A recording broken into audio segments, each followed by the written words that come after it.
so far in the CSCE tapes. Secret UFO archives, ancient satellites, lost tapes, murder mysteries, and so much more.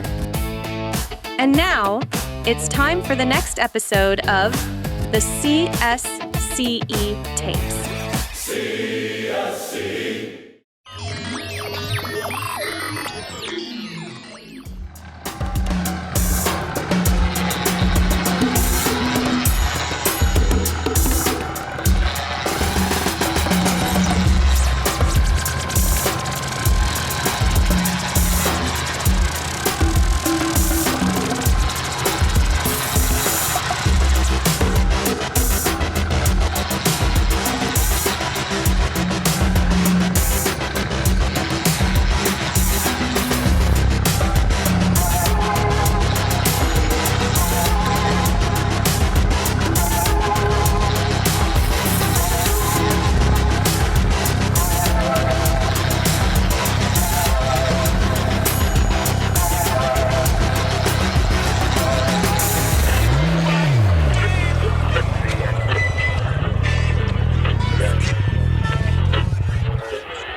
So, Pekka opened his old laptop and started Googling hard.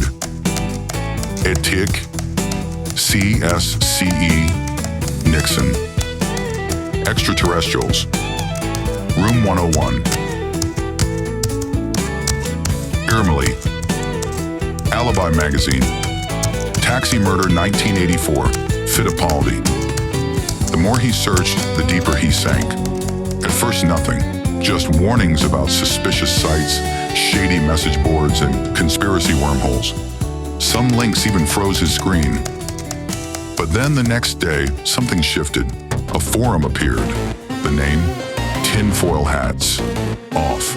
Quorum.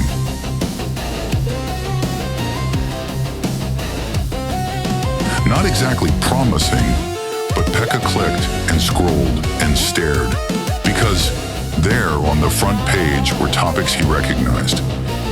Nixon, Helsinki, 1975. Aliens involving in Earth politics. Taxi drivers and ETs. Pocket-sized aliens. Even Fittipaldi. There was one thread claiming John Lennon's 1974 UFO sighting was a prank made by Mick Jagger.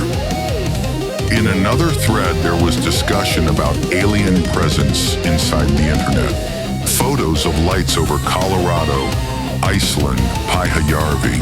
A whole lot of strange coordinates and even more strange frequencies.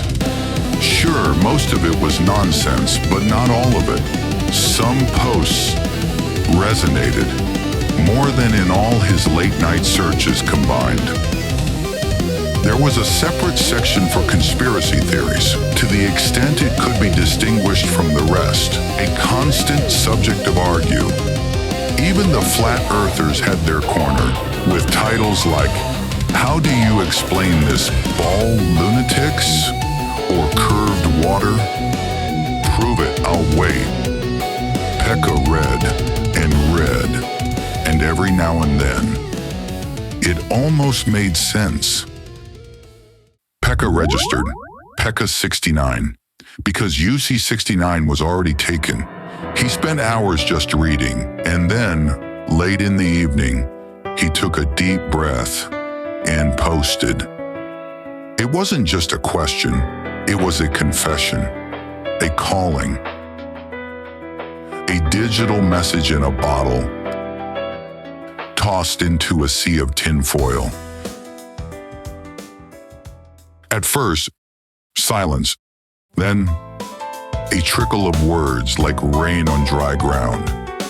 The first user to respond went by the name AfricaMan82. His tone was sharp, policing, not quite hostile, but dismissive, accusing Pekka of wasting time, posting in the wrong category, not providing evidence, treating the whole story like a schoolboy error. Other replies were worse. One simply read, "Stop wasting our bandwidth, moron." Another called Pekka a psyop. One claimed the post had clearly been written by AI, pointing to the structure of his English. But amidst the noise, a few warmer voices appeared. One user welcomed Pekka aboard and told him not to mind AM 82. It's just his way of saying he loves you. If he rants about your sentence structure, he wrote, it means he read every word twice. Still, Pekka was disappointed. He had told his truth, and no one believed him. He even began to question himself. Should he have included a sound clip, a photo of the tape? But the recording was in Finnish. No one would have understood. Maybe it was just noise, just a broken old cassette. Maybe his uncle really had gone insane. But deep down, something told him this wasn't over. Not yet.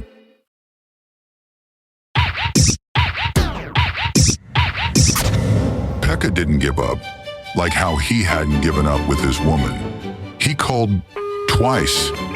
He had plenty of that, something that Finns call sishu, guts. He knew he was after something real. Pekka wasn't just looking for evidence. He was looking for redemption. He wanted to be taken seriously. And then Pekka remembered something. A vague mental image of a dusty shape on the attic floor in his family's summer house. Something he had seen but ignored. Long ago, a memory surfaced, a photo. His Uncle Juicy, standing beside a green Fiat 127, about to leave. Just days before his disappearance. In his hand, a light brown leather case, the same one he always used to carry his tape recorder. Pekka had seen that photo 100 times. But now it clicked.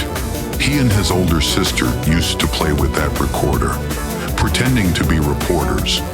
That case, its smell, the worn handle, the metallic latch, it was all burned into his childhood memory. Maybe that same case had been there, half buried in the attic, when he found the tapes, in a box with his old toy train tracks. A shape he hadn't registered. It might still be there. Pekka decided to return to his family's summer house. But this time, it wasn't just about memories. It was an investigation, a mission, a pilgrimage, Irmeli. It didn't know why, but I had to go back. I just knew there was something waiting. And there it was. In the attic, behind some old cardboard boxes. Just like I remembered. The light brown leather case from the bottom. I opened it. And inside was my uncle's tape machine. Just as I remembered it. I put the whole thing in my backpack, loaded the beer case back into my car, and drove home without looking back. It still worked, barely. The sound was muffled. The tape rolled unevenly. But it rolled, and somehow, the audio was clearer. It was as if the machine that had recorded the tapes decades ago still remembered how to read them. Pekka's breakthrough with the old tape machine changed everything. What he held in his hands was no longer just a damaged cassette. It was a riddle, a fragment, a puzzle and mystery, a whisper from the edge of something bigger. After hours of listening, digitizing, and wondering what it all meant, Pekka noticed something he had missed before. A new line on the tape. Just a short sentence buried under heavy traffic noise.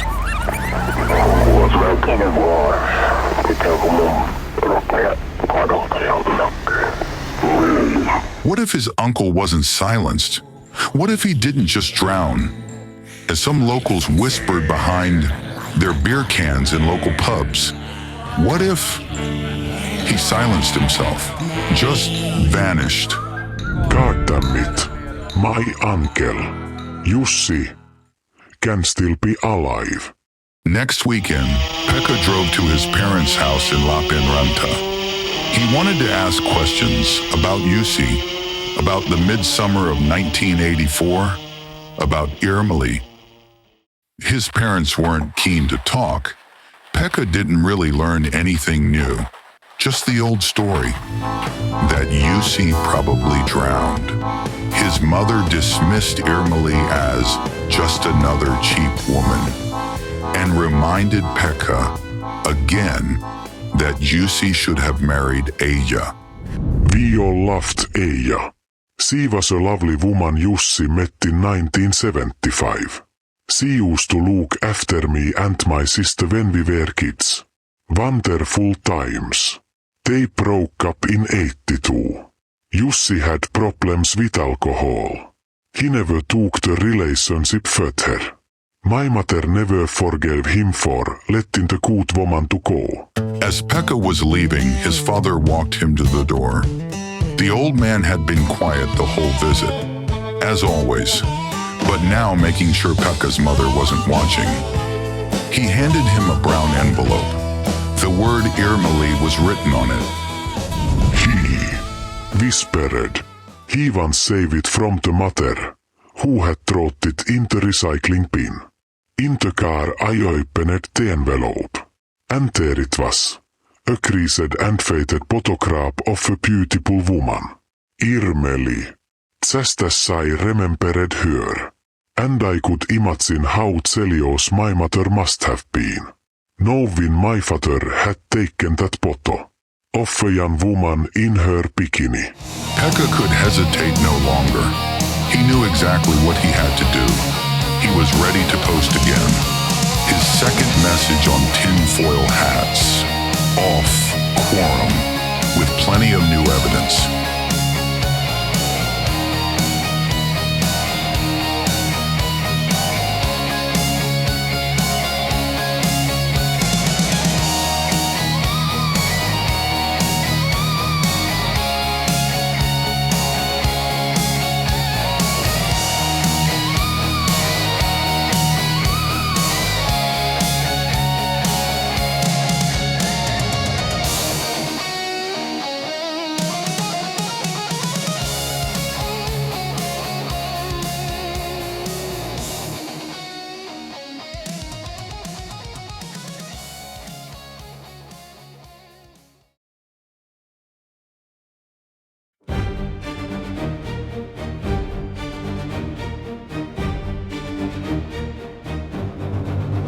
One click, and the second message was sent into the void.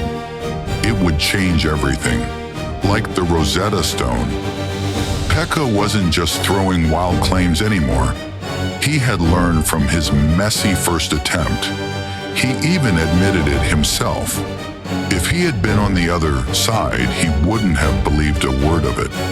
But this time, he had built a case, carefully, methodically, like an engineer laying the first stones of a bridge across a canyon. If the Quorum wanted evidence, Pekka was ready to bury them under it. He delivered a heavy load: audio fragments, English translations, timelines, maps, photos, new details about his uncle, about Irmeli, about the night he disappeared. This wasn't just another wild theory in a forum mostly filled with blurry UFOs, blurry logic, and even blurrier personalities, and recycled tales told 1,000 times. Pekka's case stood out. It wasn't secondhand. It was personal. It was real. It was something they hadn't seen before. This case was credible. The crown jewel of Pekka's new evidence was, of course, the CSCE tape. What took the case to a new level was a specific section, nearly lost beneath layers of dust, static, and age. With the original tape recorder, the same model that had captured the sound in 1975, the signal now began to break through. And there, in the hiss and murmur, another voice emerged, the taxi driver. Mistä se pissikuski mulle päätti? Kuuntele Jussi vaikka itse. Saataveroitetaan ministeri, jonka mainitsin, ja sitten panin nuorta kansanedustajakolliin maakunnista. Nyt puhuu huolesta 101, jotta se korratutti piti viedä sinne ensin. Ennen kuin ne Preslevit ja Taatit tuli sinne, ja sitten siinä oli jotain outoja Tiuvek, että älä se miten nää ikinä kun on nähnyt. Ihan omat taajuudet nääs kuulee. Kaikki vaan naanu kuulee, että ihan Jummakataju ei saa mitään näissä. Mutta mistään? Nixon se jätti väärää jätkää. Ja katso nyt mitä sinne kävi. Ja piti käydä hakea jotain suurennuslasia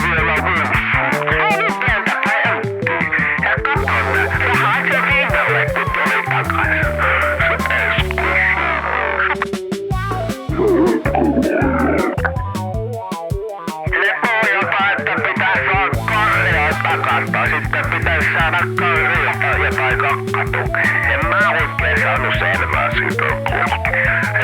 Kuule haekko, jos se mulla vielä yhden pilis näin, kun kohkua näistä kuinua. Jotenkin on ne pölyistä ja pilaavat paskoo siitä pölyä. Ja kun näistä tullut yhtäkkiä ja tarttuu vielä hiilejä, jollain se pitää huuhella. Ja ei sitä karjalla. Joo, tiedän. Tule persikkivirtaksi. Sitten sanoi, että oli tehty joku ihme sopimus, että yli kevään ihan miten vaan oli niin päivä. Joku vois ehkä nähdä jotain ja alkaa ihmettelemään ja kumpuu auttaa meitä, jos vaan jätettäisiin rauhaa. Ja ehkä vois yhdessäkin tehdä jotain. Ja ne sanoi, että ne iso ihme ja kokoisia ja sitten vielä ihon. Mene vähisiä joilla silmät ylivyöllä jo.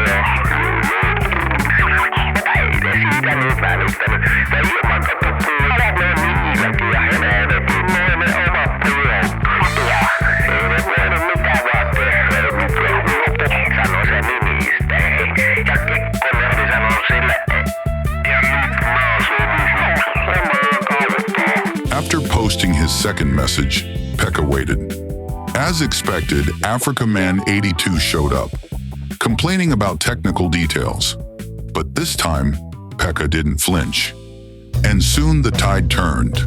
The first replies attacked AM82 for his hollow, irrelevant critique.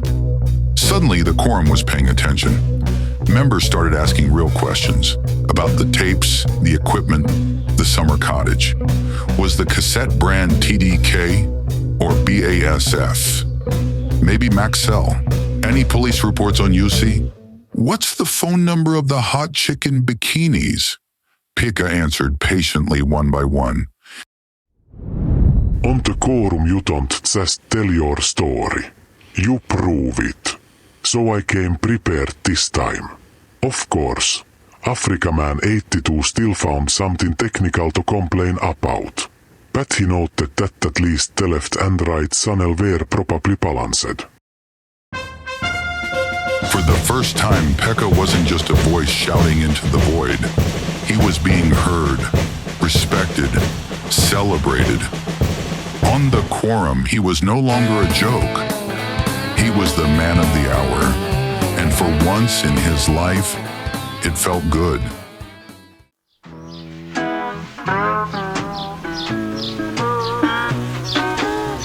I miss my woman. I miss her bad. I miss my woman. I'm going mad.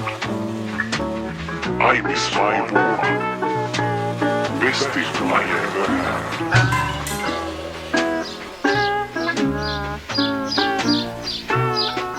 While Pekka was enjoying his weekend and sipping beer on a dock and watching his woman twirl carelessly in the fading evening light,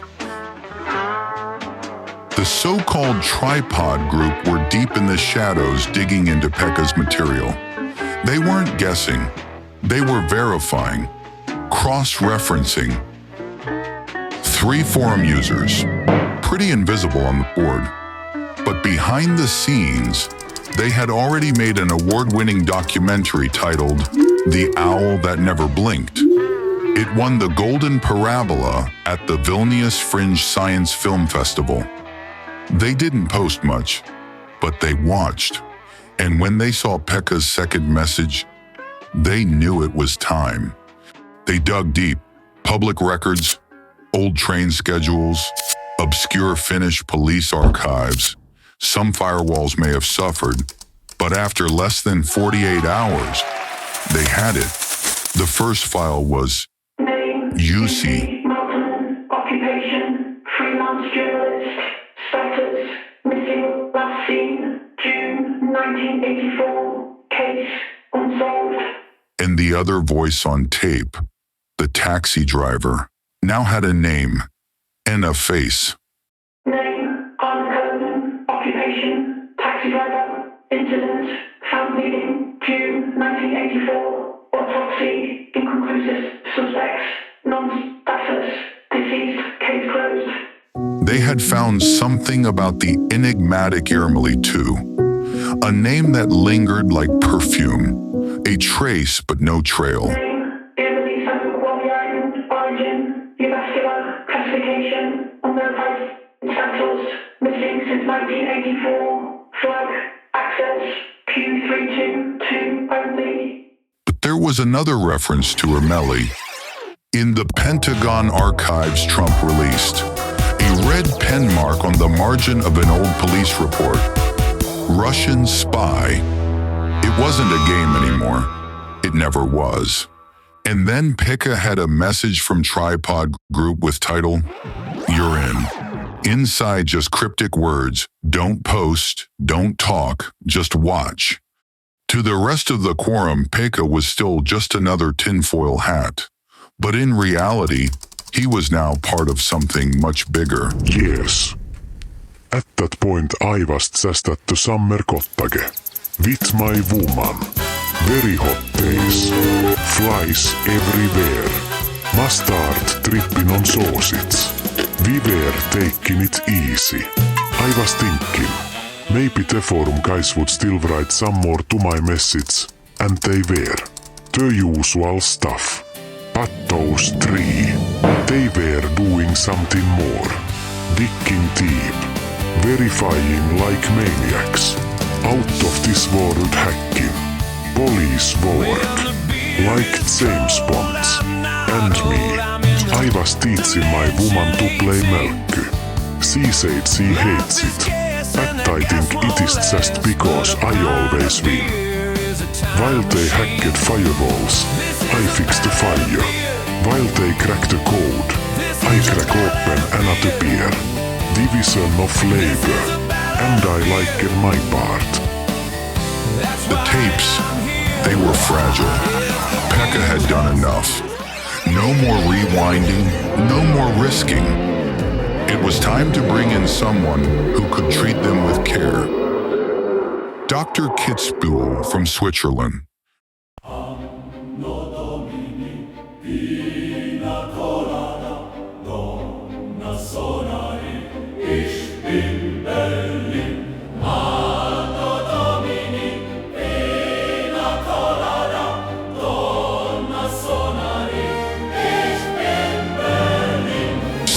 Pekka had been instructed to send the tapes and the original tape recorder to a private laboratory in Switzerland. The destination, Herr Kitzbühel, a scientist the Tripod Group had worked with before. But sending the tapes was just the beginning. The group contacted Pekka again. They insisted he take leave from his job as city engineer of Imatra. He shouldn't worry about money, they said. A stipend would be arranged. Pekka grew nervous. Was this some elaborate scam? Were they about to ask him for money? The classic pattern when someone promises to send you some. After all, he didn't know these people. Just usernames on a shady message board. But no worries. I checked my bank account. Suddenly there was an extra zero. Just like that. And the next morning, there was a Tesla parked outside my building. No note, no key. But the app on my phone said it was ready to drive. And in my mailbox, a $20,000 Amazon gift card. And, couple days later, Meta sent me a VR headset from California. I started wondering if I'd accidentally joined a cult or won the lottery. He briefly wondered if it was all money laundering, but it didn't make sense. The same day the Tesla showed up, Pekka received a large DHL box. Inside books, files, diagrams, and a DVD. Its label read only, "The Owl That Never Blinked," a documentary by Tripod Group, winner of the Golden Parabola at the Vilnius Fringe Science Film Festival, 2019. And somewhere in the stack of paper, there it was. A standard media release form. Name, Pekka Maltinen. Signature, already filled in. No explanation, no context, just a checkbox. Phase 3. Subject agrees to full audio-visual tracking. A new document was in the making. Pekka had until Monday to go through the material. Then he'd fly to London for the real induction. The entire Tripod Group would be there. The flight ticket was already in the package. Of course. I wasn't sure if I was dreaming. The whole thing felt insane, but also thrilling. Like finding your dad's hidden Playboy stash and realizing he subscribed. London was calling, but I was going to miss my woman. The night before leaving, Pekka had a strange dream. Or maybe it wasn't a dream at all. More like a vision, the Nostradamus kind. Just like the Pied Piper led rats through the streets, we dance like marionettes, waiting to the symphony of reevaluating. Oh yeah. CSCE. CSCE. CSCE. Stay cool. CSCE Tapes.